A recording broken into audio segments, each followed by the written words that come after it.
Hello everyone, welcome to my channel Get Enroll with Soumya.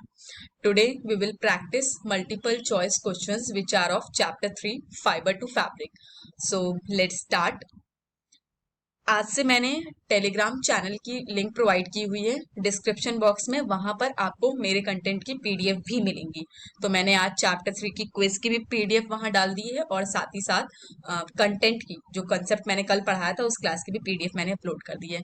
तो join करने के लिए दिए गए लिंक पर आप क्लिक करके चैनल ज्वाइन कर सकते हैं in Telegram. So first question is a fabric is made up of dash arrange together. Options are clothes, fabrics, plants, yarns. Fabric किसको अरेंज करके बनता है? तो करेक्ट आंसर होगा हमारा yarns. Correct answer will be yarns.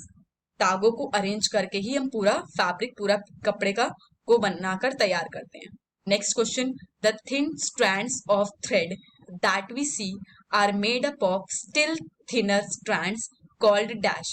जो हम तागे देखते हैं वो तागे भी असल में और भी पतले पतले महीन पार्टिकल से बने होते हैं। उस पार्टिकल को क्या बोलते हैं? क्लोथ्स, फाइबर्स, प्लांट्स या एनिमल्स? ऑब्वियस सी बात है, क्लोथ तो बिल्कुल नहीं हो सकता है क्योंकि हम थ्रेड को अरेंज कर फैब्रिक बनाते हैं। तो करेक्ट आंसर होगा हमारा फाइबर्स। फाइबर्स किसी भी फैब्रिक का सबसे छोटा एलिमेंट होता है। फाइबर्स को ही हम ट्विस्ट कर यार्न्स बनाते हैं, मतलब तागे बनाते हैं, और यार्न्स को ट्विस्ट कर हम फैब्रिक बनाते हैं। Next question, some fibres such as cotton, jute, silk and wool obtained from plants and animals are called. ऐसे फाइबर्स जो हमें प्लांट्स या एनिमल से मिलते हैं वो क्या कहलाते हैं? Synthetic fibres, natural fibres, silver या नन ऑफ दीज? तो of course answer will B natural fibres. जो फाइबर्स, जो रेशे, तंतु हमें नेचुरली मिलते हैं एनिमल से या प्लांट से, वो हमारे नेचुरल फाइबर्स या प्राकृतिक तंतु कहलाते हैं। Coming to next question is fibres made from chemical substances are called. ऐसा फाइबर, ऐसे रेशे जो आप केमिकल यूज करके बनाते हो वो क्या कहलाएंगे आपके? Synthetic fibres, natural fibres, silver या नॉन ऑफ दीज? तो करेक्ट आंसर होगा आपका सिंथेटिक फाइबर्स। नेचुरल फाइबर्स वो होते हैं जो हमें प्लांट्स और एनिमल से मिलते हैं, और सिंथेटिक फाइबर वो होते हैं जो हम केमिकल को यूज कर बनाते हैं। सिल्क फाइबर मतलब सिल्क के रेशे जो होते हैं वो ऑब्टेन्ड होते हैं फ्रॉम द कुकूम ऑफ हुम। किससे? बटरफ्लाई के, हनी बी, सिल्क वॉर्म या स्पाइडर? तो correct answer will be silkworm. Next question, cotton and jute are examples of fibres obtained from dash. आपको कॉटन और जूट के फाइबर कैसे मिलते हैं? मतलब ये किसके एग्जाम्पल हैं आपके? क्लोथ्स के एग्जाम्पल हैं, फाइबर्स के एग्जाम्पल हैं, प्लांट्स के एग्जाम्पल हैं या एनिमल्स हैं? तो ऑफ कोर्स ये हमें प्लांट से मिलते हैं। कॉटन और जूट प्लांट फाइबर्स होते हैं क्योंकि ये हमें पौधों के द्वारा मिलते हैं। Next question, wool is obtained from. ऊन आपको कहाँ से मिल सकता है? Fleece of sheep and goat मतलब भेड़ और बकरियों के खाल से, या hair of rabbits, yak and camels? Both A and B option या नन ऑफ दीज? तो इसका सही आंसर होगा बोथ। हमें ऊन शीप और गोट से भी मिल सकता है, रैबिट्स, याक और कैमल्स से भी मिलता है।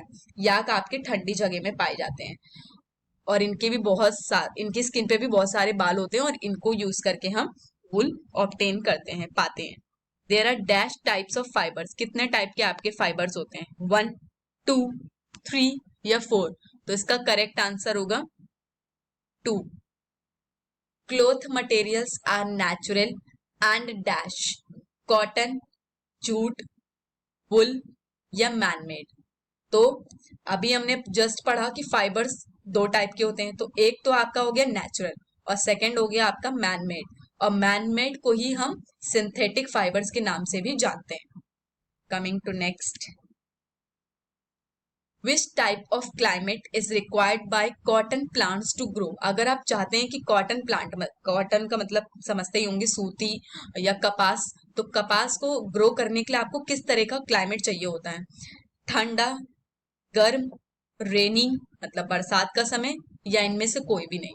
तो आपका करेक्ट ऑप्शन होगा वार्म। वार्म क्लाइमेट पे ही आपके कॉटन ग्रो कर पाएंगे। Jute is obtained from which part of plant, आपको जूट किसी पौधे के कौन से हिस्से से मिल सकता है? उसकी ब्रांचेस से, उसके स्टेम्स से, उसकी लीव्स से, या इनमें से कोई भी नहीं। तो इसका सही आंसर है स्टेम्स। जूट किसी भी पौधे का स्टेम होता है, मतलब जूट प्लांट में स्टेम से ही आपको जूट का फाइबर मिल सकता है। Jute is also known as, jute का दूसरा नाम कल की ही वीडियो में मैंने बताया था, कॉन्सेप्ट देखने के लिए आप डिस्क्रिप्शन बॉक्स में लिंक पे जा सकते हैं। तो जूट का दूसरा नाम है प्लास्टिक, पटसन, पेपर या नन। तो इसका करेक्ट आंसर होगा पटसन। जूट को हम पटसन नाम से भी जानते हैं। अगला क्वेश्चन है, jute is cultivated during which season, jute की, पटसन की खेती किस सीजन में की जाती है?